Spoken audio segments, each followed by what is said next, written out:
She came to him with an ultrasound photo and a heart full of hope. He tore it in half without blinking. One photograph, one unborn child, one man who chose his own fear over the truth standing right in front of him, and one woman who had to rebuild her entire life from the wreckage of loving him. This is the story of Emily Brooks and Damien Moretti. A love that started in an elevator and ended in an office with torn paper on a desk. A betrayal that stripped everything down to bone. And a daughter born into the middle of it all. The only innocent party in a mess that two adults made together. Nobody walks away clean from this one. Hit like, drop your city in the comments so I can see how far this story has traveled, and follow along so you don't miss a single part. The elevator doors opened on the 42nd floor, and Emily Brooks stepped out carrying a manila envelope she'd folded and unfolded so many times the crease had gone soft. The lobby of Moretti Tower's executive level smelled like leather and cold air, and the kind of money that didn't need to announce itself. A single receptionist sat behind a curved white desk, her expression the practiced blankness of someone paid to reveal nothing. "I need to see Mr. Moretti," Emily said. The receptionist didn't look up immediately. She finished whatever she was typing, then lifted her eyes with the particular politeness that was really a form of dismissal. "Do you have an appointment?" "No." "Mr. Moretti doesn't take unscheduled. Tell him it's Emily Brooks, from the Hargrove Analytics Division." She paused. "He'll know the name." Something shifted in the receptionist's face, some micro-expression too fast to read. She picked up the phone, turned slightly away, spoke low. Emily stood with the envelope in both hands and watched the city through the floor-to-ceiling windows behind the desk. 42 floors down, Chicago moved the way it always moved, fast, indifferent, full of noise that never reached this high. The receptionist set down the phone. "He'll see you. End of the hall, last door on the left." Emily walked the corridor alone. Her heels were quiet on the marble. The hallway was lined with framed photographs. Damien at charity galas, Damien at ribbon cuttings, Damien shaking hands with senators and mayors and men whose names appeared on the sides of hospitals. In every photograph he looked the same. Controlled. Distant. A face that had learned to give nothing away. She'd seen him look different once. More than once. She'd seen him with his jacket off and his sleeves rolled to the elbow, sitting on the edge of a hotel bed at 2 in the morning with a glass of bourbon. He wasn't drinking, staring at the floor. She'd seen him laugh, a real laugh, short and surprised, like he'd forgotten he was capable of it. She'd seen him sleep. She stopped in front of the last door and knocked twice. "Come in." Damien Moretti was standing at the window when she entered. He didn't turn immediately. His office was large and spare. A desk that cost more than her car, 2 chairs, a bar cart with bottles arranged by height. No personal photographs. No warmth of any kind. The room felt like a statement. Nothing here is soft. Nothing here is vulnerable. Nothing here is yours. He turned when she was halfway to his desk. He was 41 years old and looked it in the particular way that expensive grooming couldn't entirely conceal. Lines at the corners of his eyes, a jaw that had been clenched too long for too many years, dark hair gone silver at the temples. He wore a charcoal suit and no tie. His expression when he saw her was unreadable for exactly 2 seconds before something moved through it and locked back down. "Emily." His voice was flat. Not cold exactly, but careful. The voice of a man who had trained himself to neutralize things before they became problems. "I need to talk to you," she said. "You could have called." "I didn't want to do this on the phone." He studied her for a moment. Then he moved to his desk, not sitting, just putting the wood between them, his hands resting on the surface. "All right." She had rehearsed this. She had rehearsed it in the bathroom mirror for 3 days, rehearsed it in the car on the drive here, rehearsed it in the elevator, and now every version of it emptied out of her head, and she stood there with the envelope in her hands and said the only words that were left. "I'm pregnant." The room went very quiet. Damien didn't move. His hand stayed flat on the desk. His expression didn't change, and that was the thing that should have warned her. Not anger, not surprise, not the complicated joy she'd allowed herself to imagine in the weaker moments of the past 2 weeks. Nothing. Just a face becoming more still, the way a lake goes still before a storm gets into it. "How far along?" he said. 9 weeks. He looked at her for a long time. Then he said, "That's not possible." Emily opened the envelope. She crossed to the desk and set the ultrasound photograph in front of him. The grainy black and white image she'd stared at in the doctor's office until her eyes burned, the small comma-shaped proof of the thing growing inside her, fragile and certain and real. The doctor confirmed it last Tuesday, she said. I have the paperwork. I wanted you to see. Damien picked up the photograph. He looked at it for maybe 4 seconds. Then he tore it in half. Emily stopped breathing. He set the 2 pieces down on the desk with the careful precision of a man who was managing himself very deliberately and said, I had cancer when I was 28, testicular. The treatment left me infertile. I've had it confirmed twice since then by 2 different specialists. His voice was absolutely level. This child is not mine. The torn halves of the ultrasound lay on the desk between them. Emily found her voice somewhere below her sternum. Damien, I want to know whose it is. It's yours. I have never... Don't! The word came out soft, which was somehow worse than if he'd shouted it. Don't stand in my office and lie to me. I have been lied to by people much better at it than you. Emily felt heat climb her throat. Her hands were shaking and she pressed them flat against her side so he wouldn't see. I am not lying to you. There is no one else. There has never been anyone else since the night we... Stop. Since the night we started this. Whatever this was. I know what we were to each other. You were a woman I spent time with. His eyes were dark and absolutely flat now, all the warmth she'd ever seen in them erased as completely as if she'd imagined it. That's all it was. It hit her like something physical. She stood still and let it hit her and didn't cry, because she had learned a long time ago that crying in front of men who wanted to see it was the fastest way to lose. I'm telling you the truth, she said quietly. The baby is yours. Then get a paternity test. I plan to, when she's born. But that's 7 months from now, and I thought you deserved to know. Something crossed his face at the word she. Something she couldn't name. I want you to leave, he said. Damien, I want you to leave this office. I want you to think very carefully about whatever game you're playing here, and I want you to understand that I have lawyers who are very good at this particular kind of problem. He straightened up from the desk. He was taller than she remembered, or maybe it was just that the room had gotten smaller. You've worked here 3 years. I'll make sure you're given a severance package that's generous. But your employment at Moretti Corporation is finished. Emily stared at him. You're firing me, she said. I'm offering you a graceful exit. She picked up the 2 halves of the ultrasound photo from the desk. She held them together in her hands, the torn edge running through the middle of the image, through the small shape of the thing that was half her and half him, whether he believed it or not. She looked at it for a moment, then she folded the pieces carefully into the envelope. When she looked back up at him, her voice was very steady. I don't want your money, she said. I don't want your lawyers. I don't want anything from you. That would be a first. The bitterness in it was so sudden and so clean it took her breath away. I loved you, she said. It came out quiet. Not an accusation, not a plea. Just a fact she needed to say out loud, so it existed somewhere outside of her own chest. I want you to know that. Whatever you think of me, whatever you've decided I am, I loved you. Damien said nothing. Emily walked out. She kept her spine straight and her pace even all the way down the corridor, past the photographs of the man she had apparently never known as well as she thought, into the elevator and down 42 floors to the lobby.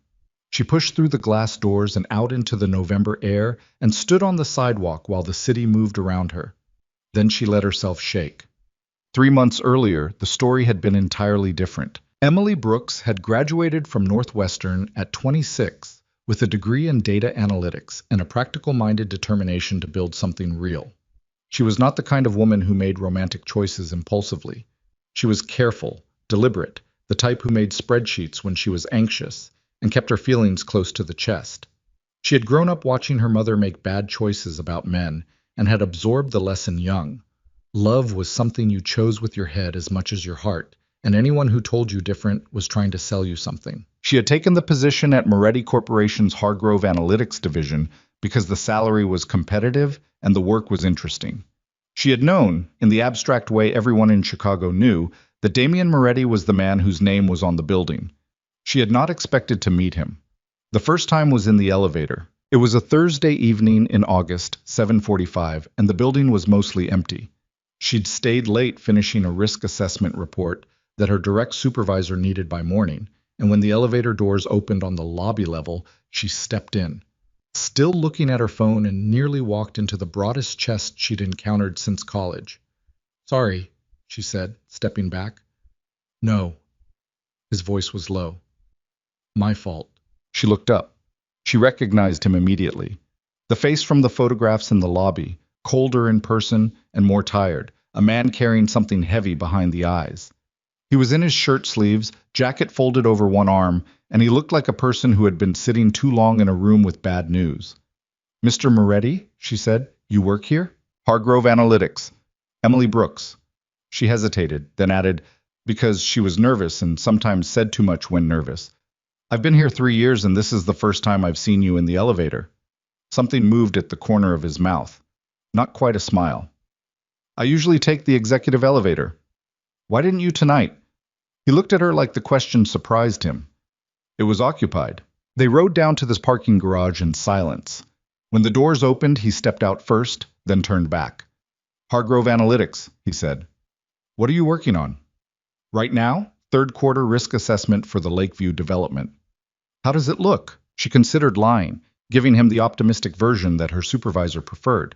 Instead, she said, "Honestly, there are 3 variables that your acquisitions team hasn't modeled properly. The projected ROI is about 12% higher than I think it's going to be." He studied her for a moment. "Send me the report."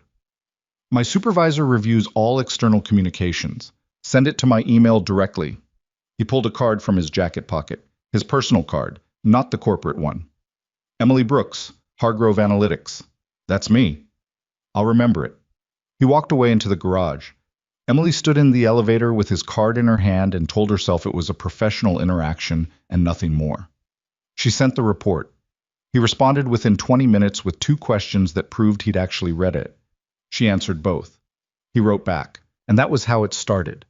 In the margins of business hours, through emails that started professionally and gradually became something else, through one lunch that turned into 3 hours and left her walking back to the office, slightly unsteady, not from anything she'd drunk, but from the particular disorientation of realizing someone you'd expected to be one thing was entirely another. Damien Moretti, the public figure, was armored and remote. Damien Moretti in a booth at the back of a restaurant on a Tuesday afternoon with his phone turned face down and his jacket on the seat beside him was different. He listened in a way that most people didn't. Not waiting for his turn, actually listening, watching her face while she spoke like what she was saying mattered. He was blunt in a way she found refreshing rather than unkind, and occasionally funny in a way that seemed to catch him off guard, like humor was something he'd lost access to and kept finding unexpectedly. But was also guarded in ways she respected because she recognized them. There were doors he didn't open, questions he deflected without deflecting them, whole rooms of himself he kept locked, and she didn't push because she understood the instinct from the inside. She fell in love with him the way she did most things, carefully, against her better judgment, too far gone before she realized it was happening. He'd never told her about the cancer.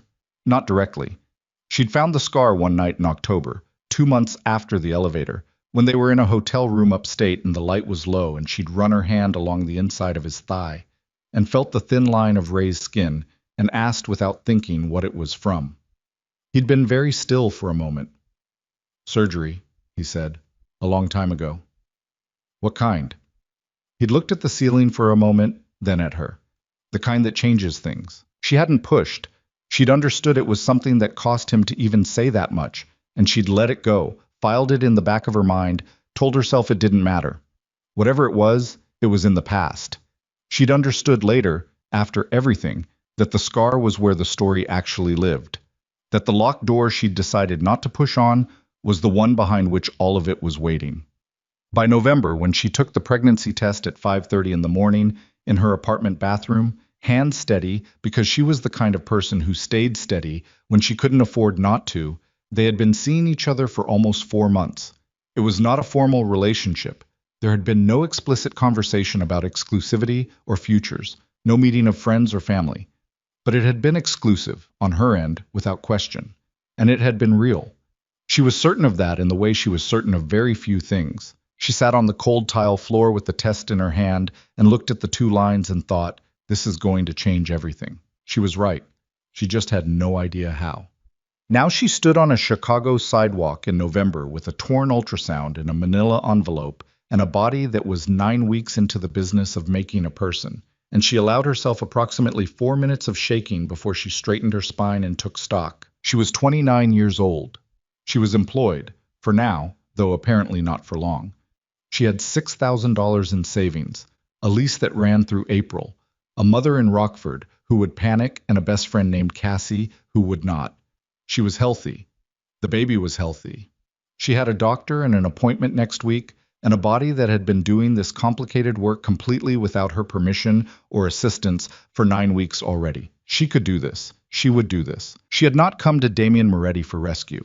She had come because she believed, against all the evidence of the man she had just encountered in that office, that he deserved to know, that there was a version of him, the man from the restaurant booth, the man who laughed like he'd forgotten how, who might want to know. She had been wrong about which man would be waiting for her up there. That was on her. She had made the mistake of loving someone more completely than she had allowed herself to see him. She would not make that mistake again. She hailed a cab. She gave her address. She sat in the back seat with her hands folded in her lap and watched the city slide by and started, with the particular methodical focus that had gotten her through every hard thing in her life, to build the plan. What she didn't know, what she had no way of knowing, was that 20 minutes after she left his office, Damien Moretti was still standing at his window looking at the city. He had not moved to his desk. He had not called his lawyers. He had not done any of the things he told himself he was going to do. I was standing at the window and he was seeing, against the back of his eyes, the look on her face when he'd torn the photograph. Not the anger, not the tears she'd refused to shed. The moment before all of that, the 2 seconds when she'd walked in and set the image in front of him and looked at him the way she'd looked at him that first afternoon in the restaurant, like she still believed, against a fairly solid body of evidence, that there was something in him worth coming toward. He'd killed that look. He'd done it deliberately and completely, and with the full force of the self that had been built for exactly this kind of severance. It had been necessary. He was certain it had been necessary. He pressed his forehead against the cold glass of the window and stared at the city 42 floors below. She. Emily had said she. He didn't know why that word was sitting in his chest like something sharp. Damien Moretti had been many things in his life, and most of them were not things you said in polite company. The public face was real enough in its way. The legitimate businesses, the charitable foundations, the quarterly earnings calls and ribbon cuttings, and carefully managed reputation. He had spent 20 years building that face with the same precision he applied to everything, because the face was necessary, because the thing underneath the face required protection. The Moretti organization was not a story he could tell in this office, in this building, in any room where phones might be recording. It was a thing that existed in the spaces between the legitimate world and the other one, the one that ran on fear and loyalty, and the understanding that certain problems were solved in ways the law didn't provide for. His father had built it. His father's father had built parts of it. Damien had inherited it at 32, when his father had a stroke that left him a man with a face, but nothing behind it, and he had run it since then with the same cold competence he applied to everything he touched. He did not love it. That was the thing people didn't understand about men in his position. You didn't have to love the machine to run it. You had to understand it, which he did. Every pressure point, every alliance, every threat from within and without. You had to be willing to do what it required, which he was, or had been. He had made decisions in this life that he carried the way most people carried old injuries. They didn't stop him from moving, but he felt them in certain kinds of weather. Emily had been something outside all of that. The only thing, in a long time, that had felt like a door opening into a room where the air was different. He had let himself go through that door further than was safe, and he had known better, and he had done it anyway, because he was human in ways he could never entirely train out of himself. And now she had stood in his office with a torn photograph in her hands and said, "I loved you," in a voice that held no demand and no manipulation and nothing except the plain weight of a true thing, and he had let her walk out. He turned from the window. He poured 2 fingers of bourbon he didn't want and stood at the bar cart and thought about the cancer, the diagnosis at 28, the treatment, the specialists who had looked at him with the careful sympathy of people delivering permanent verdicts. He had never particularly mourned it. Children had not been part of the life he was building. The infertility had seemed like just another cost, filed and accepted and moved past. He was not infertile. No, he was. He was certain of that. He drank the bourbon. He set down the glass. Somewhere in this city, Emily Brooks was in a cab with a torn photograph and a baby that she said was his, and he had called her a liar with a face of stone and told her her employment was finished. He was certain the child wasn't his. The medicine was clear. The specialists had been clear. He was certain. He picked up his phone and stood there for a moment, not calling anyone, just holding it. Then he set it back down and returned to his desk and opened his laptop and pulled up the quarterly figures for the real estate division and stared at numbers that told him nothing about why a single word, she, kept rising to the surface of his mind like something that refused to sink. Emily spent the following week with her head down and her heart locked. She told Cassie, had to, because Cassie showed up at her apartment on Saturday with a bottle of wine and the particular radar of a lifelong best friend. And Emily was bad at lying to people she loved. Cassie, who was loud and practical and allergic to pretending things were fine when they weren't, sat across from her at the kitchen table and listened to the whole story without interrupting, which was unusual enough that Emily knew she was more worried than she was showing. When it was over, Cassie said, "He tore the ultrasound." "Yes." "In front of you?" "Yes." "Okay." Cassie looked at the table for a moment. "I'm going to need you to talk me down from some impulses I'm currently having. Please don't do anything." "I'm not going to do anything." She looked up. "Are you okay?" Emily thought about that carefully, because she had enough self-knowledge to know that her default answer to that question was reflexive and often inaccurate. "I think I'm going to be okay," she said.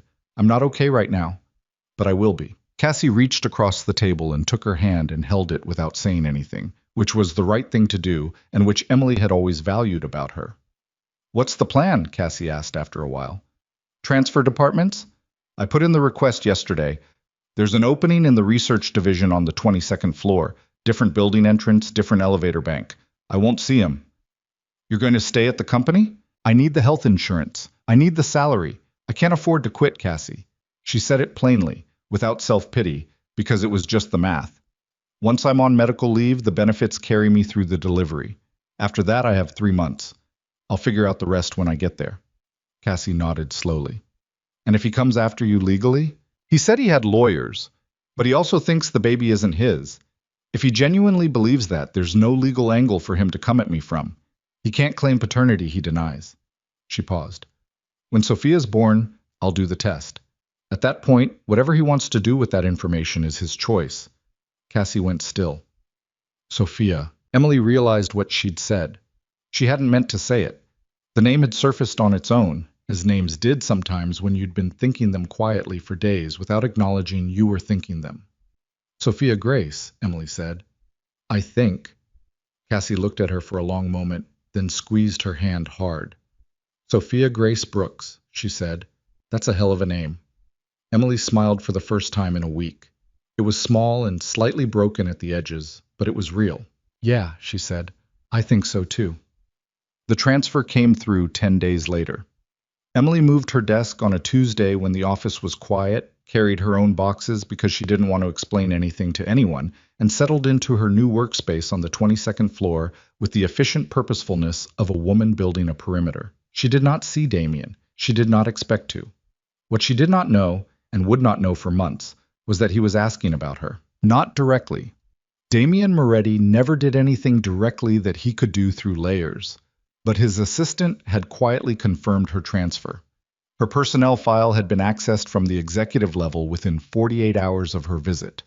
And somewhere in the 42nd floor office overlooking the Chicago skyline, a man who had told himself with iron certainty that the matter was closed was finding that certainty harder to maintain at 3 in the morning than it was in the daylight. He had not slept properly in 10 days. He told himself it was work. The Lakeview development had problems. There were pressures from the other side of his life that required attention, decisions being made in rooms that didn't appear on any official org chart. He was a busy man. Insomnia was a professional hazard. At 3:45 on a Thursday morning, he sat in his apartment with the lights off and the city spread out below him like a circuit board, and thought about a woman who had said, "I love you the way you said a true thing you weren't asking anyone to do anything about." He thought about the scar on his thigh, about what the doctors had told him at 28, and at 33, and again at 37. He thought about the word she. He thought, what if you're wrong? He sat with the thought for exactly as long as it took to become unbearable. Then he picked up his phone and started working, the way he always did when something got too close to the thing behind the armor. But the thought didn't go away. It sat in the back of everything, quiet and specific, like a sliver you couldn't quite reach. What if you're wrong? Just said. Emily was 14 weeks along when she finally let herself cry about it. Really cry. Not the contained shaking on the sidewalk or the tight throat she'd been managing for weeks. But the full thing, ugly and exhausting, at 10 o'clock on a Saturday night with Cassie's voice on the phone and nothing to hold on to. It wasn't about Damien, exactly. Or it was, but it was bigger than him. It was about the version of the future she had been quietly constructing in the margins of the last 4 months, the thing she hadn't let herself articulate even internally, because articulating it would have made it too real and therefore too possible to lose. A version where someone who knew all her spreadsheets and her methodical anxiety and her uncomfortable habit of saying exactly what she meant looked at her and stayed anyway. A version where she didn't have to do the hardest thing alone. She cried until she was empty. Then she washed her face, drank a glass of water, and put the vision away in the same place she put everything she needed to survive without. She was going to be okay. She was going to be more than okay. She pressed one hand flat against her stomach, still almost imperceptibly rounded, the baby a secret she was carrying for both of them now, and made the same promise she had been making since the sidewalk outside Moretti Tower on that November afternoon. I've got you, she thought. Whatever it takes, wherever it goes, I've got you. Outside, Chicago kept moving, indifferent and constant, the way cities were. And on the 42nd floor of a building that bore his name, Damien Moretti sat behind his desk at 11 at night with a quarterly report open in front of him that he hadn't read in 20 minutes, staring at a city he controlled large parts of and unable to stop thinking about a woman he had thrown away and a word she had used, that continued to feel inexplicably and infuriatingly like the most important thing he had heard in years. December came in hard that year, the kind of cold that didn't negotiate. It just arrived and settled into the bones of the city like it owned the place, turning sidewalks to glass and stripping the last of the trees bare overnight. Emily noticed it the way she noticed most things lately, practically, as a problem to be managed. She bought a heavier coat 2 sizes up from her normal because her body was changing faster than she'd expected, and she stood in the department store fitting room looking at herself in the mirror, the unfamiliar curve of her stomach, the tiredness around her eyes, and thought, not for the first time, that she didn't entirely recognize the woman looking back. She was 16 weeks along. The nausea had finally started to ease. The fatigue hadn't. She took the 6:15 bus to work every morning now because the parking fees near the 22nd floor entrance were different from the executive lot she'd used before, and the bus was more practical. She sat in the back and ate crackers from a sleeve in her bag and read reports on her phone and did not think about Damien Moretti.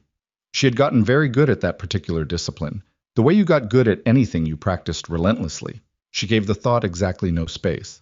When it surfaced anyway, as it did at random and inconvenient moments, she looked at it steadily for 1 second and then moved it out of the frame. She had a life to build. There was no room in it for that. The research division was quieter than Hargrove Analytics had been, more insular, and people left her alone in the way that people in large offices left the new transfer alone, a kind of neutral indifference that suited her perfectly. Her new supervisor was a methodical man named Garrett, who cared about deadlines and accuracy and nothing else, which meant their working relationship was uncomplicated. She ate lunch at her desk. She left at 5. She came home and cooked something real because the pregnancy had given her an unexpected craving for actual meals. And she sat at her kitchen table and ate alone and thought about crib dimensions and healthcare costs and the particular logistics of maternity leave, and she was fine. She was absolutely fine. She called her mother twice. The first call was the one where she told her, and it went about as expected. Marion Brooks cycling through shock and worry and a kind of helpless love that expressed itself as a series of practical questions Emily couldn't yet answer. Who is the father? Is he involved? What are you going to do? Emily answered as much as she could, kept the version of Damien she offered vague and factual. Someone she had been seeing, it didn't work out, he isn't going to be part of this, and absorbed her mother's anxiety without adding to it, the way she had done since childhood. The second call was better. Her mother had metabolized it by then, and arrived at the place she always eventually arrived at, which was determination. Marion Brooks had raised Emily alone from the time Emily was 7, and she knew something about building a life from scratch. And when she said, "I'll come down whenever you need me," Emily believed her. She had people. She reminded herself of that. She had people. She had a plan. And she had a daughter growing steadily and defiantly inside her, regardless of whether anyone else in the world acknowledged her existence. That was enough. It had to be. What? What Emily could not see, because she had built her perimeter well and kept her eyes forward, was that 16 floors above her the situation was considerably less contained. Damien Moretti had not slept more than 4 hours in a row since the day she'd walked out of his office. He would not have admitted this to anyone, and no one would have asked, because the people in his immediate orbit had learned over many years that certain things about him were not available for comment. He looked the same from the outside. The controlled posture, the deliberate voice, the face that processed everything without visibly reacting to any of it. He functioned. He made decisions. He attended the meetings and took the calls and managed the machine with the competence of a man who had never permitted himself the luxury of falling apart. Inside the machine was a different matter. It was a Tuesday morning in the 3rd week of December when Nora Moretti showed up at his office without an appointment, which she alone was permitted to do because she was his younger sister and the only person alive who didn't require managing. Nora was 37, a year younger than Damien looked, and where he was armored, she was direct in a way that occasionally felt like a blunt instrument.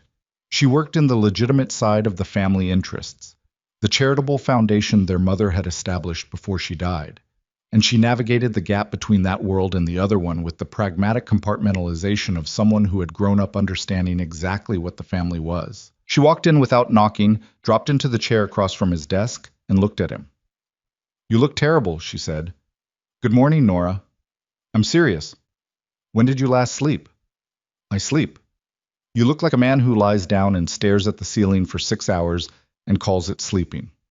She crossed her legs, settled back, studied him. "What's going on with you?"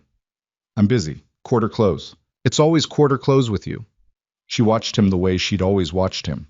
The particular scrutiny of someone who had known him before the armor went on and could still sometimes see the shape of what was underneath. "Marco said you canceled the Carlisle meeting yesterday." "It got rescheduled." "You don't reschedule Carlisle. You've been doing business with that family for 8 years. Nora, what happened?" Damien put down the pen he was holding. He looked at his sister across the desk and measured, the way he measured everything, what it would cost to say nothing versus what it would cost to say the truth. Nora was not someone you could successfully lie to by omission. She found the gaps and she pushed on them. "There's a situation," he said. "A situation. A woman I was involved with came to me 6 weeks ago. She claims she's pregnant." Nora's expression didn't change immediately. Then it shifted by degrees, first to something careful, then to something sharper. "Claims. I told her it wasn't possible. You know why." "I know what the doctors told you 15 years ago." Nora's voice had gone quiet in the way that meant she was paying very close attention. "What did she say?" "She said the child was mine. I told her she was lying. I had her transferred out of her department and I told her we were done." He said it cleanly, factually, the way he reported anything unpleasant, as information, not confession. Nora looked at him for a long time. "How long were you with her?" 4 months. "And you think she was lying?" "The medicine is clear, Nora. 2 specialists. I'm infertile." "We're infertile," she said. "Damien, that was more than a decade ago. That diagnosis was from when you were 28. Bodies change." The follow-up at 33 showed reduced fertility, not 0. "I remember that conversation." She leaned forward. "Did she know about the cancer?" He was quiet. "Did she?" Nora pressed. "Not the full details. I told her it was surgery." "So she came to you with a pregnancy she had no reason to fabricate, knowing nothing about a medical history that could contradict her. She could have done research. She works here, worked here. Access to... Listen to yourself." Nora's voice was not angry, which was worse. It was the voice she used when she was trying to reach him through the part of him that was still reasonable. "You accused a woman of lying to you without giving her any basis to understand why you were accusing her. You threw her out. I protected... You panicked." She said it with a kind of plain sorrow that landed harder than accusation would have. "You got scared and you put the armor on and you did the thing you always do, which is you burned it before it could burn you first. The room was very quiet. You don't know her, Damien said. No, but I know you. Nora stood up. She was not done. He could see it in the set of her jaw. She moved to the window, arms crossed, looking out at the December sky. Have you thought about what happens if you're wrong? Have you thought about it? Not a question, a demand. He didn't answer. Because if you're wrong, Nora said, still looking at the window, you accused a woman who was telling you the truth of betrayal. You took away the one thing she came to you with, proof of the child, and you destroyed it in front of her. And then you fired her. She turned to face him. That's not a mistake you fix with a phone call, Damien. The doctors were clear. The doctors were working with 15-year-old data. She walked to his desk. She put both hands flat on the surface and looked directly at him, and when she spoke, her voice was very low. Get tested again. He met her eyes. Get tested again, she repeated. Whatever it costs you, whatever it means, do it. Because if there is any chance at all, that woman is out there carrying your child and believing you think she's a liar, you need to know that. She straightened up, picked up her bag from the chair, and walked to the door. She stopped with her hand on the frame. She has a name, by the way. Emily Brooks. I looked her up. She paused. She seems like someone worth being wrong about.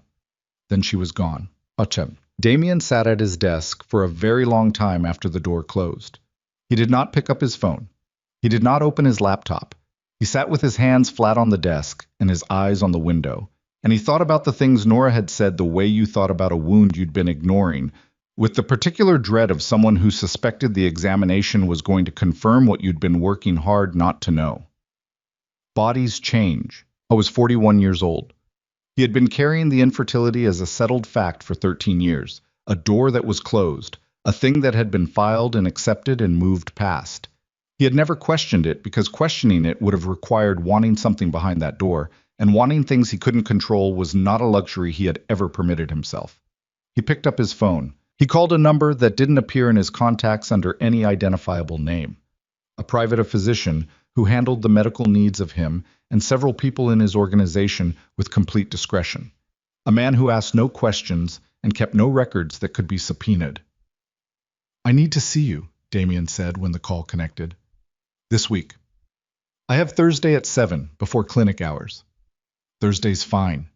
He hung up. He sat in the silence of his office and breathed in and breathed out and tried to locate the feeling in his chest under the usual armor and found something he hadn't felt in a long time. It felt like fear. Emily found the note on her desk on a Wednesday afternoon. It wasn't from Damien. It was from his assistant, a woman named Claire who had always been professionally cordial and gave nothing away. And it was brief and formal. Mr. Moretti requests a brief meeting at your earliest convenience, no further details. A number to call to schedule. Emily read it 3 times. She turned it face down on her desk. She sat for a moment, her hand resting on her stomach without thinking about it. The gesture she'd been making more and more lately, automatic, grounding, the instinct of someone keeping something safe.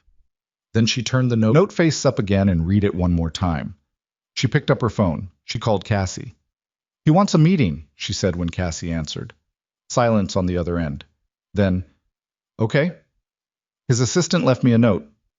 What does it say? Exactly nothing, just that he wants to meet. Ignore it, Cassie said immediately.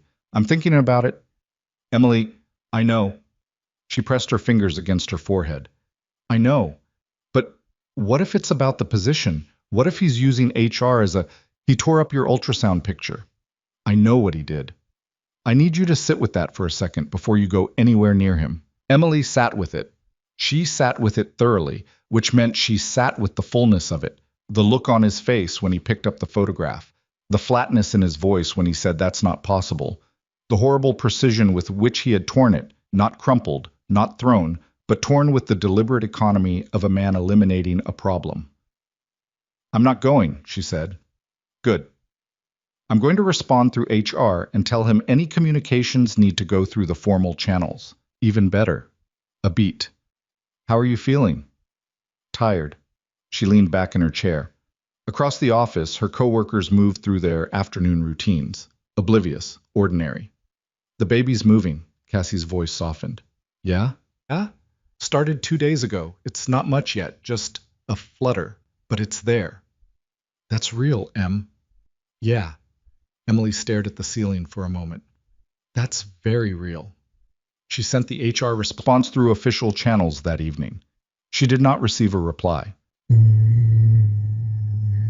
Damien sat across from his physician on Thursday morning at 7:15 in an office that smelled like antiseptic and old coffee, and he answered questions he had answered before and underwent an examination he had undergone before and waited.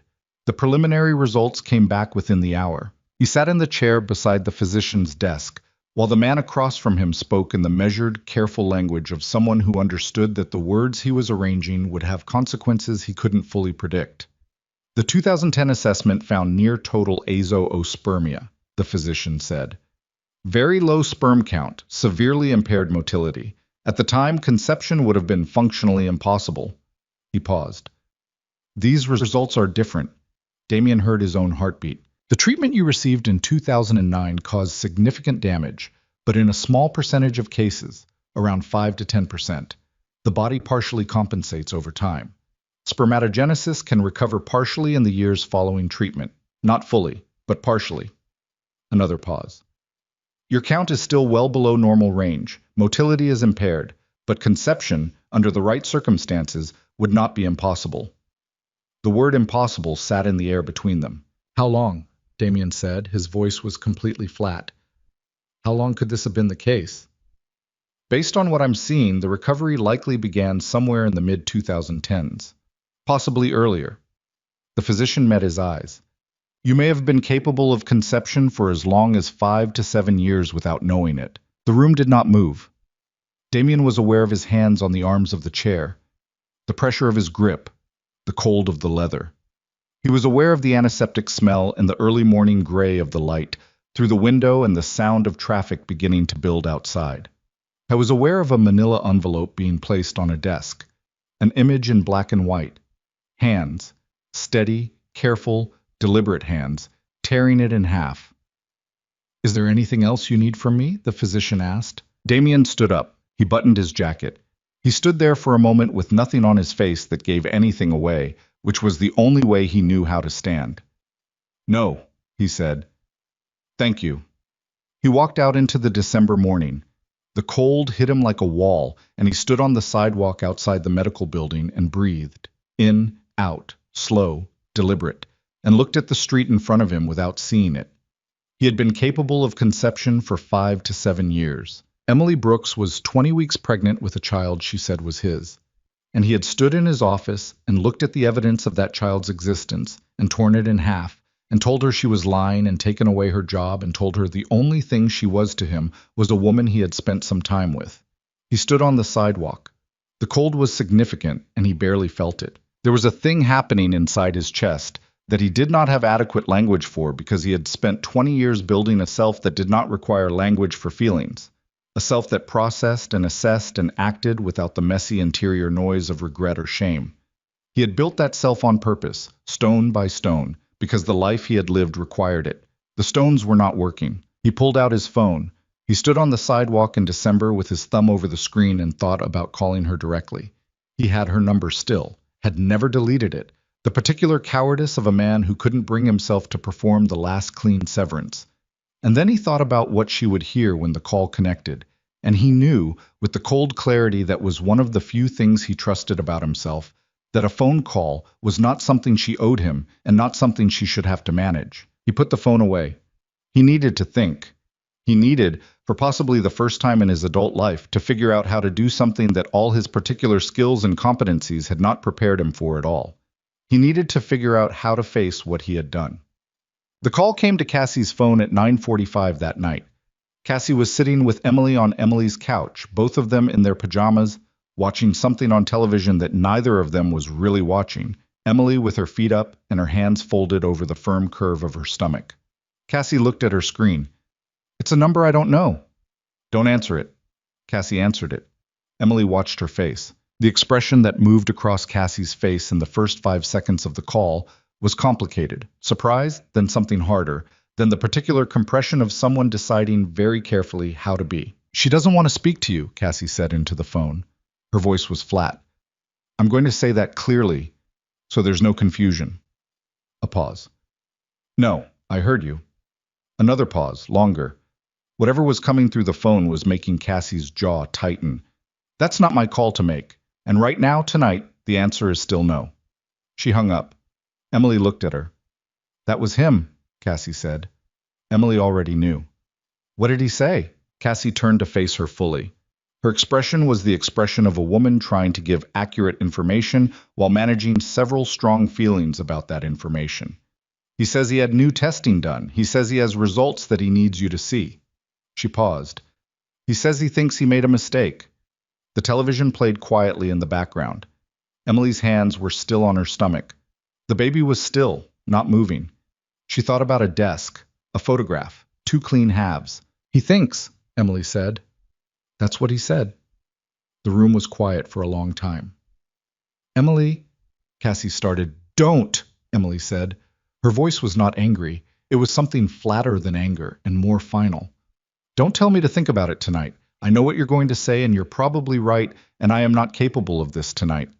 Cassie nodded. She didn't push. Emily sat on her couch in the apartment she was going to have to figure out how to afford alone, with her daughter moving quietly beneath her hands. And she stared at the television and thought about a man standing at a window 42 floors above the city. And she thought about the months she had spent learning the shape of someone she'd believed was real. And she thought, even if he's wrong, even if the medicine misled him, even if there is an explanation for every terrible thing, what does sorry look like from a man like that? What does it cost him? What does it cost me? She didn't have the answer, not yet. But the question was there now, and it wasn't going away. And she understood, with the methodical clarity that had gotten her through every hard thing, that sooner or later she was going to have to face it. Outside, Chicago was cold and indifferent and loud. Inside, Emily Brooks pressed her hands flat against her daughter's warmth and breathed. He didn't call again. That was the thing Emily hadn't expected. That after Cassie had hung up on him, after that night on the couch with the television running and the unanswered questions settling into the room, like weather, there would be silence. Not pressure, not lawyers, not the next maneuver from a man who ran his entire life through calculated leverage. Just silence. It lasted 4 days. She worked. She ate. She slept in the particular fractured way of the second trimester, deeply for a few hours, then awake at 3 in the morning with her mind running and her body restless, and the baby making small movements that she was still not entirely accustomed to. The flutter that had become something more deliberate, more insistent, as if Sophia Grace already understood that her mother needed reminding she was not alone in this. On the 5th day, a courier arrived at the research division front desk with a sealed envelope addressed to Emily Brooks, marked personal and confidential in handwriting she didn't recognize. Not Damien's. She knew his handwriting from months of notes left on hotel pillows and margins of printed reports he'd handed her across restaurant tables. This was someone else's. Formal, careful. She took the envelope to the bathroom and opened it, standing at the sink. Inside was a single document, a medical report, 8 pages, from a private physician whose name she didn't know. The date was 4 days ago. The subject was Damien Moretti, and the contents were exactly what Cassie had said they would be. A complete assessment, clean and technical and written in the unsentimental language of medicine, laying out in clear terms the history of his treatment, the 2010 diagnosis, and the current findings that contradicted it. Partial spermatogenesis recovery. Viable, if impaired, fertility. Possible for a period of 5 to 7 years. She read it twice standing at the sink. Then she folded it back into the envelope and looked at herself in the mirror. 22 weeks pregnant, dark circles under her eyes. A woman who had built a very disciplined life around not being surprised by the people she loved. And she breathed. It wasn't an apology. It wasn't even communication, not really. It was evidence, delivered through a courier, the way a man who dealt in information rather than feeling would choose to say, I may have been wrong, clean, documentable. Nothing that required him to be in the room. She put the envelope in her bag. She went back to her desk. She did not cry, and she did not call Cassie, and she did not do anything for the rest of the day except work with the focused, methodical concentration of someone who understood that the alternative was to sit with a feeling she wasn't ready to name. That evening, she called her mother. Not to talk about Damien, she wasn't there yet. She called because she needed to hear a voice that had known her before she knew how to be careful, And Marion Brooks answered on the second ring with the particular alertness of a woman who had learned to read her daughter's silences. "How are you?" her mother said. "I'm okay." "You don't sound okay." "I'm 22 weeks pregnant and it's December and I haven't slept a full night in 6 weeks. I probably just sound like that." A short silence. "Is it the baby's father?" Emily leaned her head back against the couch cushion. Her apartment was quiet. The envelope was on the kitchen counter where she'd set it when she came in, and she was aware of it the way you were aware of something with a low-grade radiation. Not dangerous enough to run from, too significant to ignore. "There's a complication," she said. "What kind?" "The kind that doesn't have a clear answer yet." She paused. "He thinks he made a mistake." Her mother was quiet for a moment. Then carefully, "Do you believe him?" Emily thought about a medical report laid out in 8 precise pages. She thought about the particular impersonality of that delivery. Not a letter, not a conversation, a document, and whether that said something about the man or something about the limits of what he knew how to do. "I believe he genuinely thought he was right," she said slowly. "Whether that matters, I don't know yet." "It matters," her mother said. "It doesn't fix everything, but it matters." Emily stared at the ceiling. "I know. You don't have to decide anything tonight. I know that too." She got off the phone and sat in the silence of her apartment and looked at the envelope on the counter and thought, this is the thing about evidence. It changes what you know. It doesn't change what happened. Both things were true and they didn't resolve each other. Damien's transformation, in those weeks, was not a clean thing. It happened the way structural changes happened, slowly, under pressure, invisible until it wasn't. He told himself he was being practical. He was correcting an error.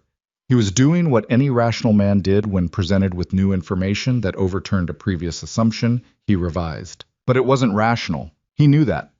At 3 in the morning, when he lay in the dark of his apartment and thought about a woman reading a medical report in a bathroom somewhere, he knew that what was happening inside him was not the cool recalibration of a decision-maker managing new data. It was something older and less manageable, the particular agony of understanding precisely what you had thrown away and having no certainty you would ever get it back. He had spent 20 years building a life in which he could not afford to feel that. You ran an organization like his by being the man who made the hard call and moved on, who did not look back because looking back was operationally useless and personally catastrophic. Regret was a luxury he had denied himself so consistently that he had convinced himself he'd lost the capacity for it. He hadn't. It had just been waiting. He called a therapist. This required more from him than the medical testing had, because the medical testing was just a question of information, and this was a question of something he had no framework for. The therapist was a man named Dr. Okafor, who worked with high-stress professionals and asked blunt questions without apparent judgment, and in their first session, Damien sat in the chair across from him and answered questions in the same measured, controlled way. He answered everything until Okafor asked him, with the mild directness of someone who had heard a great many versions of this. "When you tore the photograph, what were you feeling?" Damien opened his mouth, closed it. "Not what you were thinking," Okafor said. "What were you feeling?" The room was quiet for a long time. "Afraid," Damien said finally. It came out rougher than he intended, like the word had edges. "I was afraid." "Of what?" He looked at the window. "Of wanting something I couldn't verify. Of being—" He stopped. "Of being made a fool of. Of hoping for something that had no business being possible." Okafor wrote something. "So you destroyed the evidence of the hope." The accuracy of it was brutal. Damien sat with it. "Yes," he said. He kept the appointments. That was the first change. Not dramatic, not visible from outside, but it cost him more than he could easily account for, the act of sitting in a room once a week and being asked to locate things inside himself that he had spent decades paving over. He also began, quietly and carefully, to alter certain aspects of the organization, not wholesale. He was not naive about what restructuring the operation of a criminal enterprise looked like in practice. It was not a thing you did overnight, and doing it carelessly got people killed, including yourself. But there were operations he had tolerated because they were profitable, and not because they aligned with anything he could defend, and he began extracting himself from them. Slowly, methodically. The way you dismantled anything load-bearing, with attention to what collapsed if you pulled the wrong piece too fast. He set up a trust fund in Sophia's name. He had the paperwork drawn through the same attorney who handled all his most discreet business, and he made no announcement of it, and he did not tell Emily, because telling Emily would have required contact she hadn't given him permission to make, and because he understood, with the newness of someone learning a thing he should have known much earlier, that doing something good for someone and telling them about it were not the same action and did not deserve the same credit. I did it because it was right. He left it alone. He also assigned 2 members of his security detail, discreet, experienced, people he trusted as much as he trusted anyone, to watch Emily's building. Not to surveil her, not to report her movements to him, simply to be there, at a distance she would never know about, because he was a man who understood better than most what the world contained, and she was a woman alone with his daughter, and the thought of anything reaching her through the spaces he couldn't control was the one thing that cut through the armor faster than anything else. He did not tell her this either. It was not something she would have welcomed. It was something he could not stop himself from doing. January arrived, and with it the 24th week, and the anatomy scan that Emily attended alone with a folder of questions she'd prepared, and the steady, practical courage that had characterized her approach to this entire experience. The scan was long and thorough, and the technician moved the wand with professional calm, and Emily lay on the table and watched the screen and saw her daughter in extraordinary detail. The chambers of her heart, the arc of her spine, the small fist she held briefly near her face before moving it away as if in afterthought. Everything was healthy. Everything was exactly as it should be. Emily sat in the car outside the clinic afterward for a few minutes before starting the engine, not thinking about anything in particular, just breathing. The images were in her hands, printed, slightly glossy, unmistakable. A small face in profile. Evidence, this time, that she would not be letting anyone near. She thought briefly and without permission about a man who had never seen anything like this. She started the car. It was Cassie who broke the silence, not intentionally. She ran into Nora Moretti at an event in mid-January, a fundraiser for a local literacy nonprofit that both of them had apparently supported for years without ever meeting. Cassie didn't know who Nora was immediately. She found out when Nora introduced herself, and the name landed, and Cassie went very still in the way of someone recalibrating quickly. Nora knew who Cassie was. She had done her research. "I'm not here to ask you for anything," Nora said. They were standing near a window with glasses of sparkling water, the party moving around them, and Nora's voice was direct and her eyes were straightforward. "I just want you to know that I know what my brother did, and I know it was wrong, and I'm not going to insult you or your friend by pretending otherwise." Cassie looked at her for a moment. "Okay. He's trying to fix it. I don't know if that matters to her." "I don't know either." "It should matter a little," Nora said. "Not because he deserves it, but because whatever happens between them, that baby deserves a father who's actually trying to be worth something. And right now, for whatever it's worth, he is trying." She paused. "He's a hard man to know. He was made hard by things that happened before he was old enough to choose anything different. That doesn't excuse the specific thing he did, but it's context." Cassie was quiet for a moment. "She's 24 weeks pregnant, and she's doing it completely alone." "I know. She doesn't need his context. She needs—" Cassie stopped, reconsidered.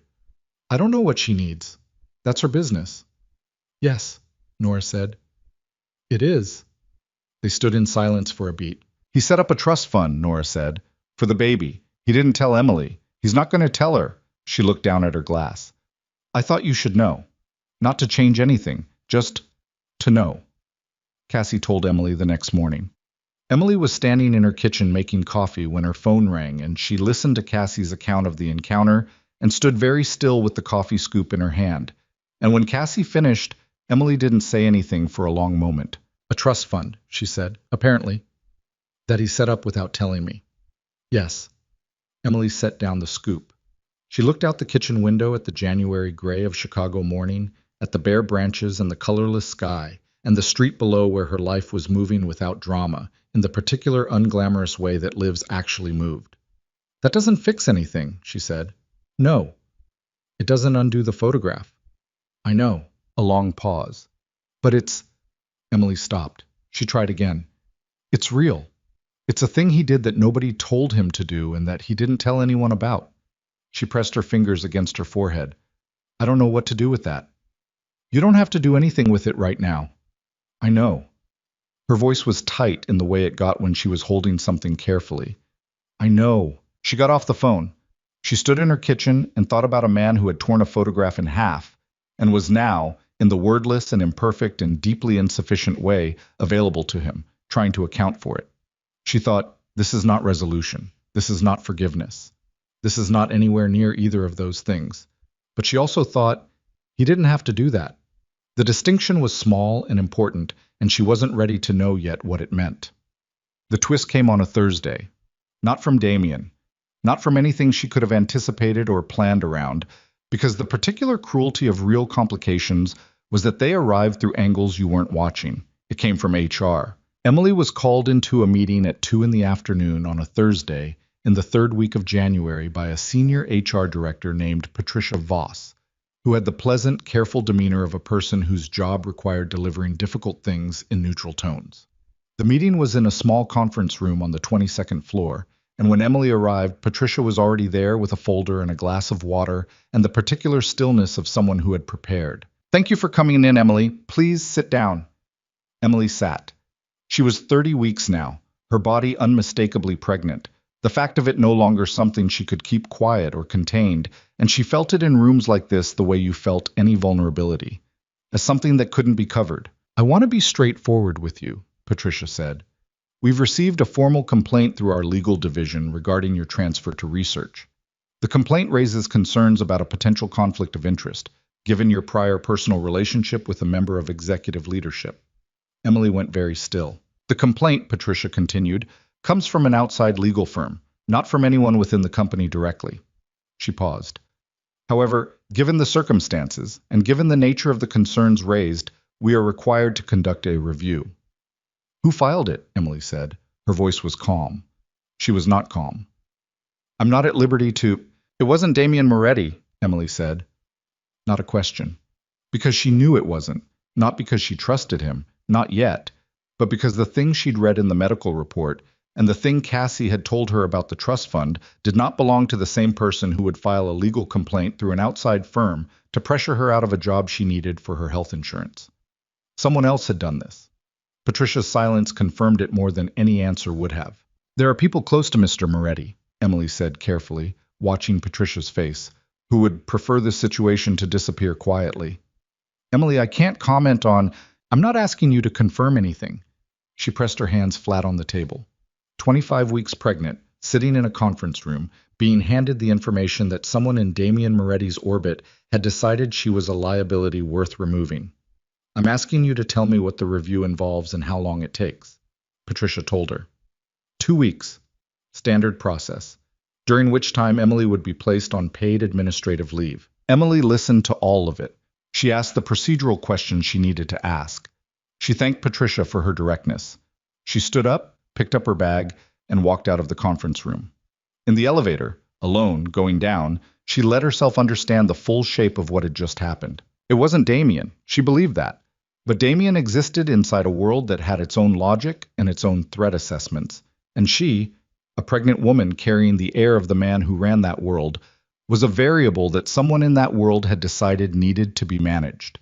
She had been so focused on Damien himself, on the personal wreckage of what he had done and whether it could be repaired, that she had not fully looked at the structure he existed inside, the structure that she and her daughter also now existed inside, whether she had chosen it or not. The elevator doors opened.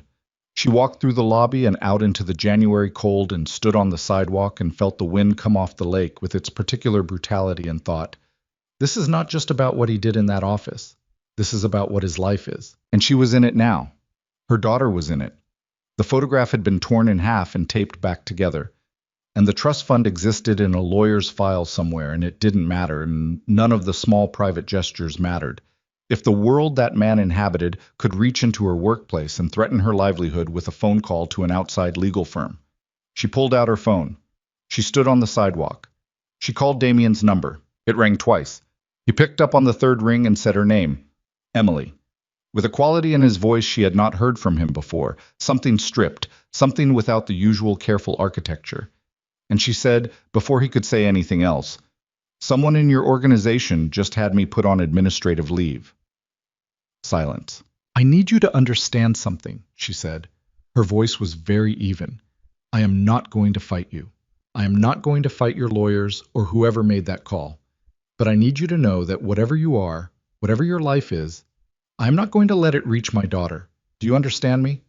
Damien's voice, when it came, was quiet. Who filed it? I don't know. Your HR department received it from an outside law firm. A pause that she could feel the texture of, not empty, not stalling, but the particular silence of a man identifying something and deciding what to do about it. I didn't authorize that, he said. I know. How do you know? She hesitated for only a second. Because it doesn't match the other things you've done. The silence between them was different now, loaded in a new way. Give me 24 hours, he said. That's not... Emily, his voice dropped. Give me 24 hours, please. She had never heard him use that word before. Not to her, not to anyone she could recall. It sat in the air between them on the phone line, exposed and undefended, and she understood that it cost him something real. 24 hours, she said, and then I'm calling my own lawyer. She hung up. She stood on the sidewalk outside Moretti Tower with her hand on her stomach and the cold coming off the lake and the full weight of the situation arranged around her. And she understood with the clarity that arrived sometimes at the bottom of things that there was no version of this that was simple anymore. Whatever Damien was becoming, whatever partial, insufficient, costly transformation he was attempting in the privacy of his own life, the machine he ran had a momentum of its own. It had people in it who made their own calculations, and one of those people had just looked at Emily Brooks and decided she was a problem, which meant that Damien's change of heart, real or not, was not going to be enough. The question was whether he understood that yet, and whether he was willing to do what understanding it actually required. The 24 hours Damien asked for took him 6. Emily found out later, from Cassie, who found out from Nora, who had been in the building when it happened, that Damien had walked back into Moretti Tower at 4 in the afternoon on that Thursday, gone directly to the 42nd floor, and called a meeting that nobody in the executive circle had been given time to prepare for. No agenda, no advance notice, just the summons, and the particular quality of silence that moved through the building ahead of him when he was in a certain kind of mood. The man responsible for the legal complaint was named Gerald Fitch.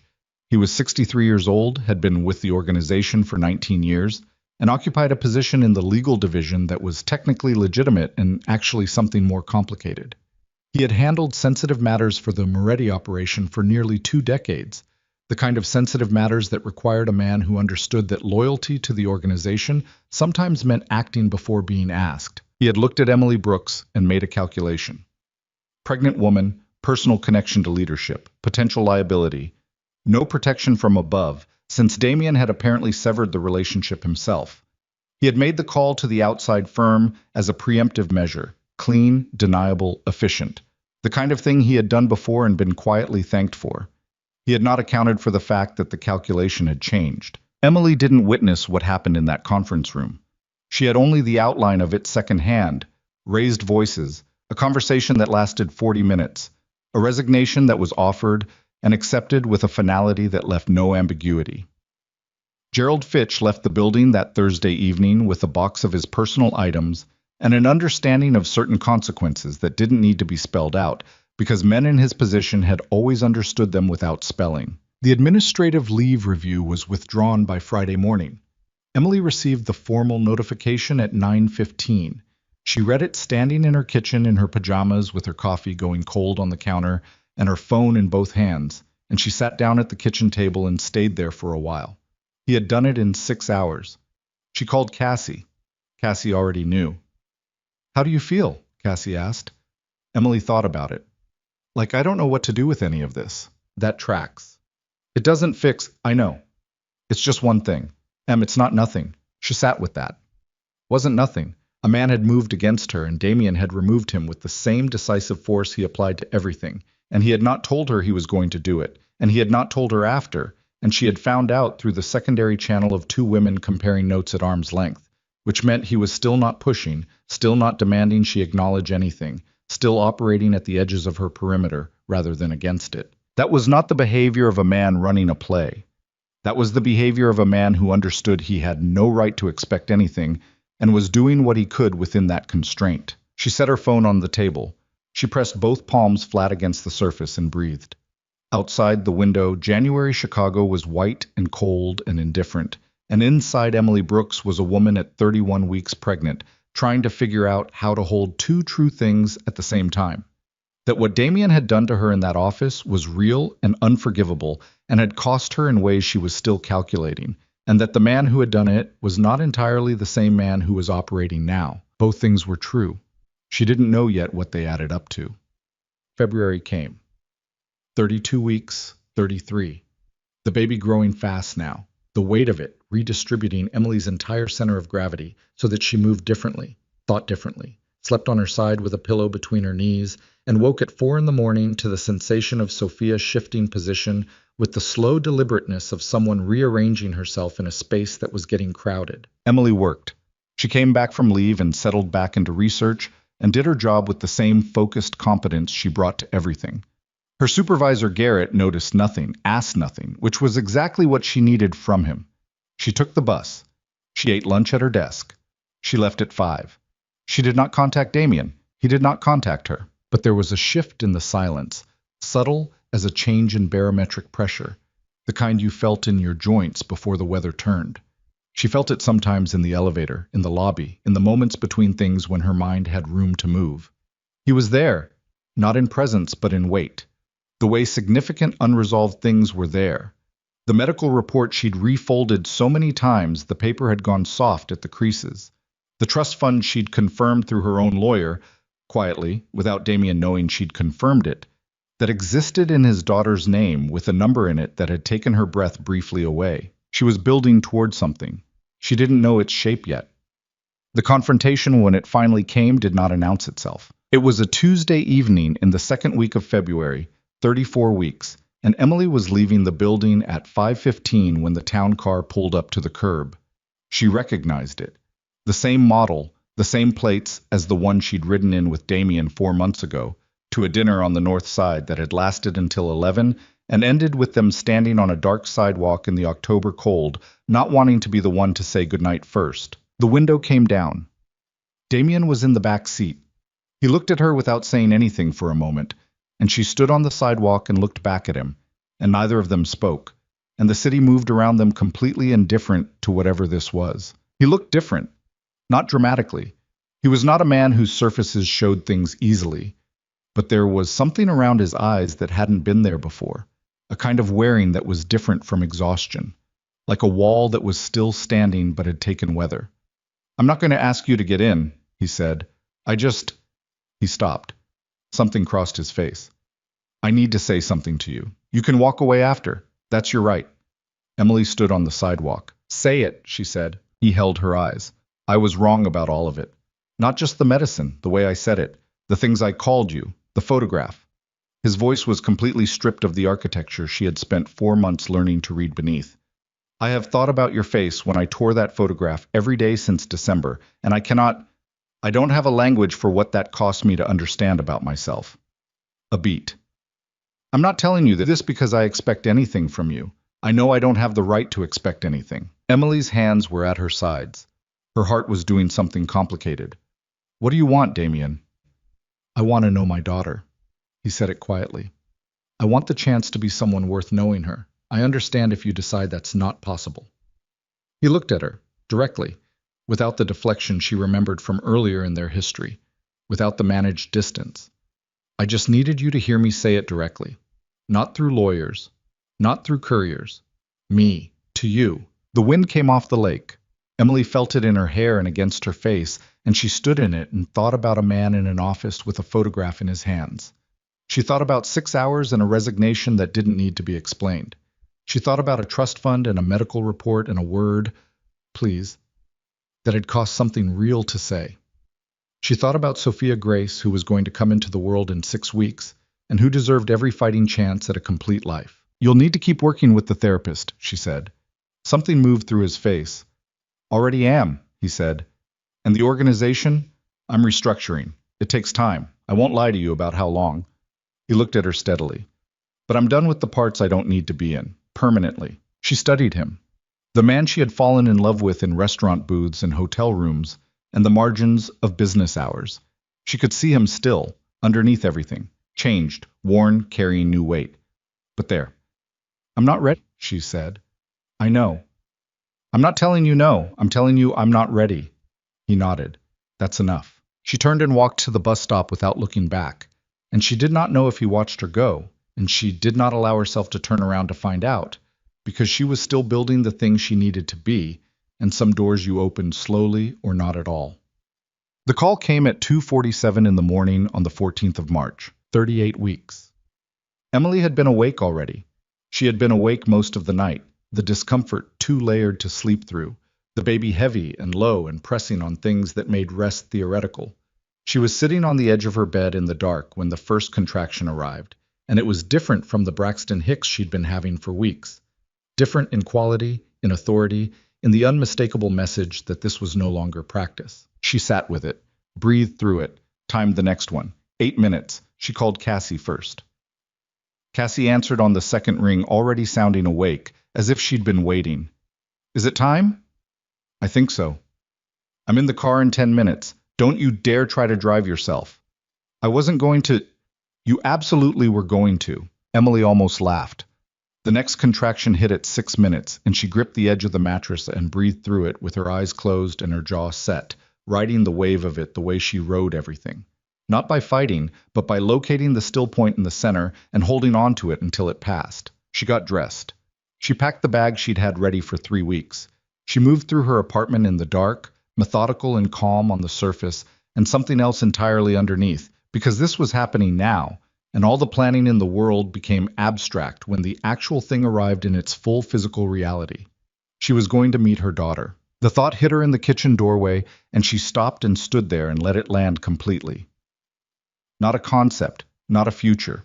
Tonight, in hours. The contractions were 5 minutes apart when Cassie arrived. The hospital was quiet at 3 in the morning. The way hospitals were quiet. Not empty, but operating in a different register. The busy, purposeful movement of a place that ran on necessity rather than schedule. Emily was checked in and assessed and moved to a room and attended to by a nurse named Diane, who had seen everything and radiated the particular competence of someone who made the hard thing feel manageable. The labor was not fast. It was not the kind of labor Emily had prepared for intellectually, which was efficient and structured and within her capacity to manage through focused breathing. It was the kind that stripped everything down to the fundamental. Just the body and the pain and the long, slow hours between where you had to locate resources you weren't sure you had. By 8 in the morning, she was 7 centimeters dilated and exhausted in a way that went past anything she could name, gripping Cassie's hand through the contractions while Cassie talked. Just talked, steadily, about nothing and everything, keeping her anchor to the surface of the world. At 8:45, Cassie's phone buzzed. Emily saw her look at it, saw the complicated thing happen in Cassie's face. Who? Emily said between contractions. Cassie hesitated. Cassie. Nora. She says he's in the building. Cassie looked at her directly. She called him. When you went into labor, I asked her to. Last month I told her to call him if it happened. She paused. I'm sorry if that was wrong. I thought, he's here? In the lobby. He's not going to come up unless you say yes. Nora made that clear to him. The next contraction came hard, and Emily closed her eyes and wrote it, and while she was inside it, she thought, in the brief unguarded place that hard pain sometimes opened, about standing on a sidewalk and saying I'm not ready, and having him say that's enough. The contraction passed. She opened her eyes. She looked at Cassie. Tell him to come up, she said. Cassie stared at her. Tell him to come up, Cassie. Not because it's fixed. Not because anything is decided. Her voice was wrecked from hours of labor, but it was steady in the way it always was when she was sure of something. Because she deserves to have him in the room. Cassie sent the text. He came through the door at 9:03, and Emily did not look at him immediately because another contraction arrived with the timing of a universe, with a cruel sense of drama, and she was not available for the next 90 seconds. When it released, she looked up and he was standing just inside the door, still in the coat he'd arrived in, like he hadn't wanted to assume the right to take it off. He looked like a man who had driven here in the middle of the night with his heart in his throat, and had not slept, and was holding himself with enormous care, the way you held yourself when you were terrified of taking up too much space. He looked at her. You came, she said. Stupid thing to say. He was here. Cassie called Nora. His voice was rough. I would have come, if I'd known. A pause. I would have been here from the start. I know. She met his eyes. I believe you. He came to the chair on the other side of the bed from Cassie. He sat down. He looked at her with everything stripped away. The armor, the architecture, the controlled surface that had protected him for 20 years. And she could see in his face the plain terror of a man who understood that something was about to happen that he did not know how to survive failing at. I need to tell you something, he said. Now? I should have said it in November. He leaned forward, his elbows on his knees, hands clasped. I knew you weren't lying, not rationally. Rationally, I was sure of the medicine, but underneath that, he pressed his hands together hard. I knew you, and I chose the excuse the medicine gave me because the alternative was wanting something I thought I couldn't have. His jaw was tight. That's not your mistake. That's mine. And I am sorry, Emily. Not through lawyers, not through couriers. I'm sorry. The monitor beside the bed tracked Sophia's heartbeat, steady, fast, insistent, the sound of someone in a hurry to arrive. Emily looked at him across the wreckage of 7 months and the ruins of one photograph and the slow, painful architecture of everything that had been built and torn down and partially reconstructed since. She opened her mouth. The contraction hit like a wall. Everything that came next happened in the urgent, compressed reality of transition. The contractions arriving one on top of another now, the room filling with additional people, Diane's voice calm and directing, Cassie's hand in hers so tight the bones ached, and on the other side of the bed a man in a coat. He still hadn't taken off, who had no right to be here and was here anyway, who had broken the most important thing and was trying with everything he had to learn how to put it back together. Push, Diane said. Emily pushed. The world narrowed to the dimensions of the next 30 seconds. And in the room, holding onto the bed rail with both hands and his face completely undone, Damian Moretti waited for the thing he had almost destroyed to arrive. Sophia Grace Brooks was born at 9:41 in the morning on the 14th of March, weighing 7 pounds and 2 ounces, with a full head of dark hair and her father's jaw and her mother's eyes. And she arrived into the world with the furious, indignant cry of someone who had opinions about the transition. The sound hit the room like a current. Emily heard it and felt something inside her chest unlock. A thing she hadn't known was braced until it released. Some deep structural tension that had been holding for 38 weeks finally allowed to let go. She was shaking. She couldn't stop shaking, and she didn't try, because the shaking was the body processing the fact that it had done the impossible thing it had been doing for 9 months, and the impossible thing was here now, outside, breathing, loud. Diane placed her on Emily's chest. Sophia was red-faced and furious and perfect in the absolute unreasonable way that newborns were perfect. Not despite the rawness of them, but because of it, the shocking reality of a new person who had not yet learned to be anything other than entirely themselves. She stopped crying the moment she felt Emily's skin, as if she recognized it, as if the specific warmth of her mother was a language she already spoke. Emily held her and shook and did not speak for a long time. Cassie was crying openly, not trying to hide it, making no apology for it. She had one hand pressed over her mouth and the other gripping the bed rail, and she was watching Sophia with the expression of someone witnessing something that reset their understanding of what mattered. On the other side of the bed, Damian had not moved. I was still in the chair, still in his coat, still leaning forward with his hands clasped, and he was looking at Sophia with an expression Emily had never seen on his face. It was not the controlled neutrality, and it was not the careful managed distance, and it was not the thing he wore when he was deciding how to handle something. It was nothing she had a name for, something prior to all of those things, something that belonged to a version of him that had existed before 20 years of building the man he'd decided to be. He looked like he had been destroyed, not by grief, by love. By the sudden arrival of a love he had not known was possible, and for which he had no armor prepared, because you could not prepare armor for a thing you had convinced yourself you would never encounter. He looked at his daughter for the first time in his life, and the feared Mafia boss who controlled 17 legitimate businesses, and an organization that operated in the spaces between the law simply ceased to be the relevant fact about him. Emily watched his face. She said quietly, "Do you want to hold her?" He looked up. His eyes were wet, and he made no attempt to manage that, which was the most honest thing she had ever seen him do. "Yes," he said. The word came out broken at the edge. Diane showed him how to position his arms. He stood up from the chair, finally, and took off his coat and laid it over the chair back, and he took his daughter from Emily's arms with the extreme careful terror of someone handling the most important thing that had ever been handed to him. Sophia looked up at him. Newborns didn't focus. Not really. The world was still blur and light and sensation for them, everything too new to parse. But she looked in the direction of his face, and her small features were still and open, already trusting the warmth of the arms holding her, because warmth was warmth, and she was new enough to the world to accept it without qualification. Damien stood in the middle of the hospital room holding his daughter, and his face came apart completely, and he didn't fight it. For the first time in 20 years didn't fight a single thing he was feeling, and he held her against his chest and bent his head over her and wept with the full-body exhaustion of a man who had been holding himself together under impossible tension for a very long time and had finally, in the most unexpected of places, found the one thing that made maintaining the tension impossible. Cassie looked at Emily. Emily looked back at her. Neither of them spoke. The first months were not easy. Let that be said plainly, because the story deserved plainness at the end. Healing was not a montage, not a clean arc, not a series of meaningful conversations that resolved things in the right order.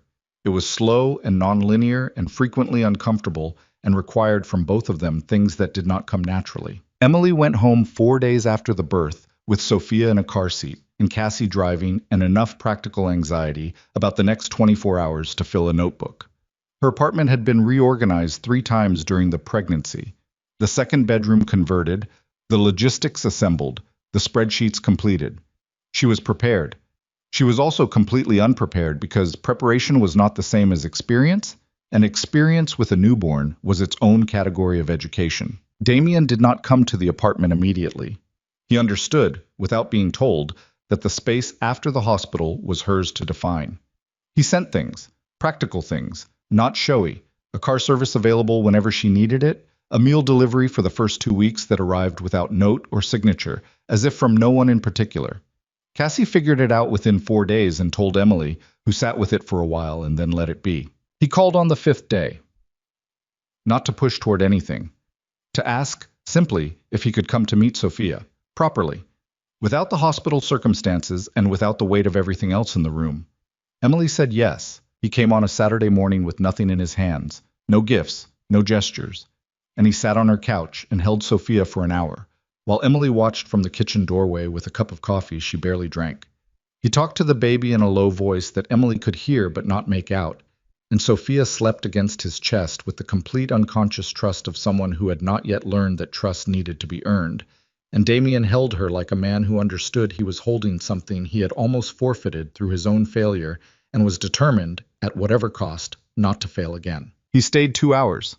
He left without asking for more. He came back the next Saturday, and the one after that. The conversation that needed to happen happened in April, when Sophia was 5 weeks old and Emily had reached the particular threshold of exhaustion where the defenses came down not by choice, but by attrition. Damien had come for his Saturday visit, and Sophia had been fed and was asleep in the bassinet, and Emily had sat down on the couch and looked at him across the coffee table and said, with the directness she'd had since the beginning, "We need to talk about what you are." He had expected it. She could see that. He set down his coffee and met her eyes and said, "Yes. Not what you're becoming, what you are right now, what your organization is. I know. Because my daughter exists in proximity to it now, whether either of us chooses that or not." She looked at him steadily. "Gerald Fitch made one phone call and threatened my livelihood. He was working alone. What happens when someone with more leverage decides she's useful?" Damien's jaw was tight. "That won't happen. You can't guarantee that. I can take steps that make it as close to a guarantee as anything in this life is." "What steps?" he told her. Not everything. She understood there were things he would never be able to tell her fully, and she accepted that as the cost of the reality she was living in. But he told her enough. The operations he had already exited, the restructuring of the organizational hierarchy that reduced the number of people who had direct knowledge of his personal life, the security measures that had been in place around her since December, and which he explained now without apology, but with complete transparency. He told her about the legitimate holdings that were generating enough revenue that the other side of the operation was becoming strategically unnecessary rather than just morally untenable. He told her the timeline was 3 years, realistically, to reach a position where the organization existed on paper only. 3 years, Emily said. Yes. And in 3 years, I can't promise you a clean exit from everything I've been, he said quietly. I can promise you I'm building toward one. And I can promise you that Sophia is never, under any circumstances, a variable in any calculation I make. Ever. Emily looked at him for a long time. I believe you mean that, she said. I do. Meaning it and being able to deliver it are different things. Yes. He held her gaze. I know the difference. I'm telling you both. I mean it, and I am going to deliver it. You can hold me to that. She sat with it. Outside, April was doing something almost hopeful with the light, the first real warmth of the year coming through the windows of her apartment. Somewhere in the other room, her daughter was sleeping with the profound commitment of someone who had no concerns about the future. I need you to understand something, Emily said. I spent 31 weeks building my life without you in it. I made my peace with that. I made a good life. It wasn't the one I'd imagined, but it was real, and it was mine. I know. I'm not waiting to be rescued. I was never waiting to be rescued. I know that too. His voice was low. I fell in love with you because you weren't waiting for anything from anyone. You walked into my office and told me my acquisitions team had modeled the ROI wrong before you knew anything about me except that I signed your paychecks. Something crossed his face. Not quite a smile, but the ghost of one. The memory of a person he'd been briefly before he'd frightened it away. You were the first person in years who talked to me like I was a man instead of a position. The room was quiet. What do you want? Emily asked. Not what you think you should want. What do you actually want? He looked at her with everything open, the way he'd looked at her holding Sophia in the hospital, without the armor, without the managed surface. I want to be her father, he said, completely and without condition, for the rest of my life. A pause. And I want to earn the right to be in your life again. Not on a schedule, not with a deadline. I want to earn it the way it should be earned, by showing you, over time, through what I do and not what I say, that I am someone worth trusting. Emily looked at him. She thought about a torn photograph, carefully reassembled. She thought about the medical report, its pages worn soft at the folds. She thought about the trust fund and the meal delivery and the 2 hours of silent proof, every Saturday, of a man doing the hard and unglamorous work of becoming. She thought about what her mother had said all those months ago. It matters. It doesn't fix everything, but it matters. Okay, she said. He looked at her. Okay, she said again. We start there. We start from what's true right now, and we build something real. Not fast, not clean. She met his eyes. And if you break my trust again, I know. I need you to say it. If I break your trust again, he said, with the weight of a man who understood exactly what he was agreeing to, I lose both of you, permanently, and I will have earned it. The words sat between them with the gravity of a true thing. Emily nodded once. They were not back to what they had been. They were both too honest to pretend that. They were at the beginning of something that didn't have a name yet, built on the rubble of the thing that had failed, and it was uncertain and complicated and required from both of them a courage that looked nothing like the dramatic kind but was harder. The daily, undramatic choice to stay open to someone who had hurt you, to keep building when building was slow and unglamorous, and required showing up even when nothing was resolved. That was the thing no one told you about forgiveness. It wasn't a moment. It was a practice. It was something you did in the ordinary Tuesday of it, again and again, until the ordinary Tuesday was finally larger than the wound. The year that followed was not a story. It was a life. Damien showed up every Saturday, and then more than Saturdays.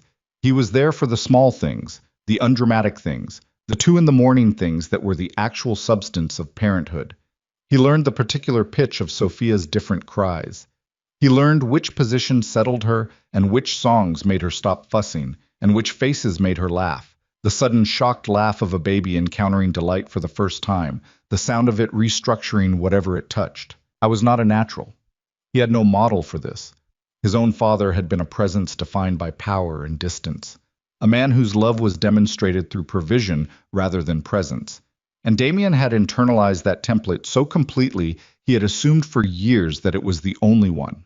He learned differently, slowly, in the particular classroom of a small person who had no interest in his competence and every interest in his attention. He kept his therapy appointments. He worked on the organizational restructuring with the methodical patience of a man who understood what was at stake if he moved carelessly. He stepped away from meetings that 3 years ago he would have considered non-negotiable because he was recalibrating what non-negotiable meant. And the recalibration took consistent effort and the occasional failure and the practice of getting back up after the failures without using them as evidence that he couldn't change. He didn't pressure Emily. He was there, he was consistent, he demonstrated rather than declared, and he gave her the time she needed to see him without the weight of expectation distorting the view. Emily, for her part, was watching. Not with suspicion, not forensically, but with the honest, open attention of someone who had decided to give a real chance to a real thing and was determined to see it clearly rather than through the filter of what she wanted it to be. What she saw was a man learning, at 41, things that most people learned much earlier, learning them clumsily and sometimes badly, and without the particular grace of someone for whom it came naturally, learning them anyway.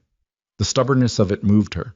The refusal to quit even when he got it wrong, the absence of self-pity, the commitment to the next attempt without requiring anyone to notice the effort. One evening in October, Sophia 8 months old and asleep in her crib and the apartment quiet in the particular warm way of autumn evenings, Emily and Damien were sitting at her kitchen table with the remains of a dinner neither of them had cooked.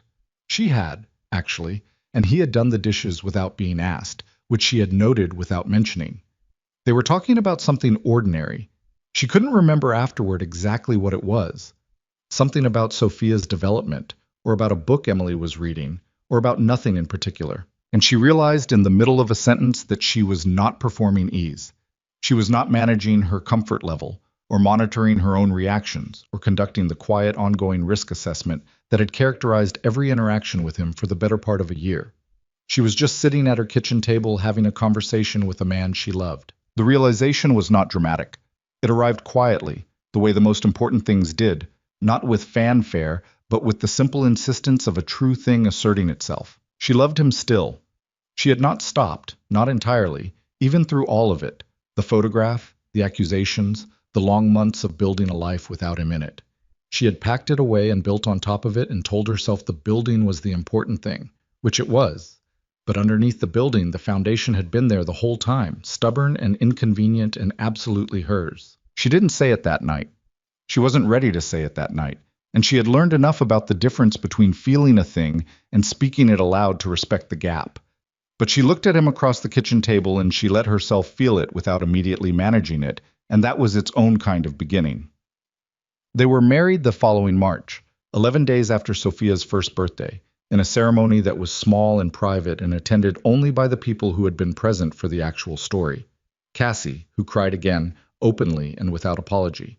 Nora, who had been the one to name the truth back in December, and who stood through the ceremony with the quiet satisfaction of someone who had advocated for the right outcome. Marion Brooks, who had driven down from Rockford and held her granddaughter for most of the evening, and a handful of others whose presence was about love rather than appearance. There were no grand speeches. Damien was not a man who had ever been comfortable with grand speeches, and Emily was not a woman who needed them.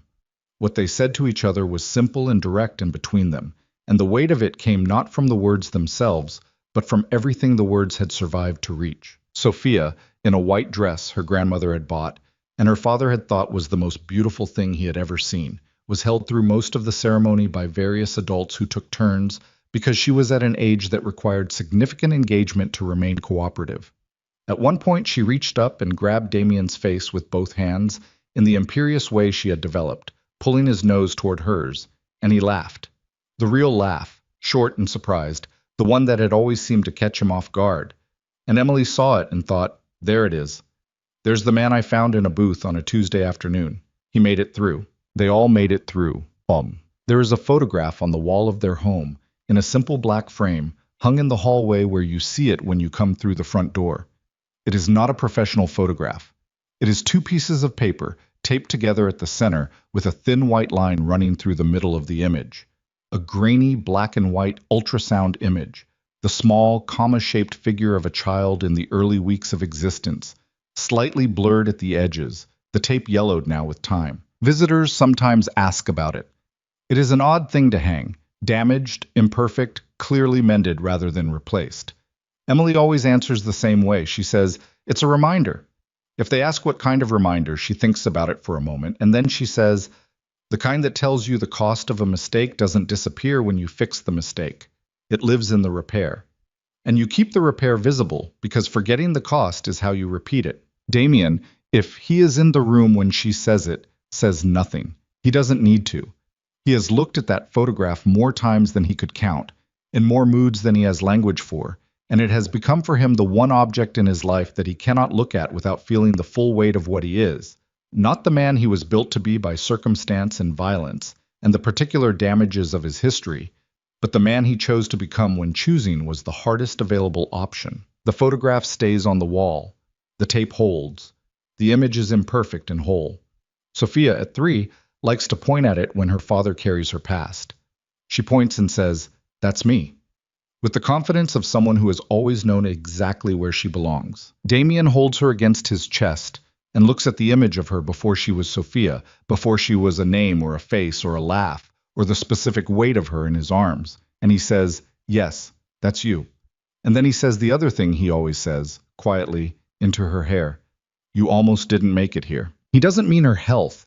He means the cost of almost, the narrowness of the margin, the real and devastating possibility of the world in which he had been right about himself and wrong about her, and spent the rest of his life on the wrong side of a door he had locked with his own hands. She doesn't understand it yet. She is 3. She accepts it as she accepts everything her father tells her, as information from someone who loves her, which is the only context she has ever needed. But she will understand it someday. Emily will make sure of that, not to burden her, not to make her carry the weight of her parents' damage, but because Sophia Grace deserves the full story. Because the full story is the only honest gift either of them has to give her. The full story is this. 2 deeply imperfect people found each other in an elevator and in a restaurant booth and in the margins of ordinary hours, and one of them made a catastrophic mistake, and both of them paid for it. And out of the pain came a daughter and a marriage and a life built not on the fantasy of 2 people who never failed each other, but on the harder, more durable truth of 2 people who failed and came back and decided that the coming back was worth the cost. That is not a romantic story in the easy sense. It has too many sharp edges. Too many nights when the progress was invisible and the doubt was real, and the easier option, the one where you protected yourself by walking away from the complicated thing, was right there, available, waiting. They did not take the easier option. That is the whole of it, when you strip away everything else.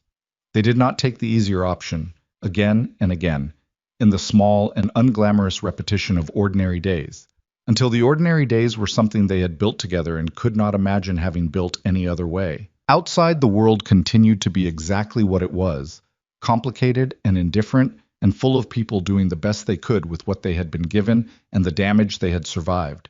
Inside, a little girl pointed at a torn photograph and said, "That's me," with the absolute confidence of someone who has never had cause to doubt she was wanted. That was enough. That was, in the end, everything.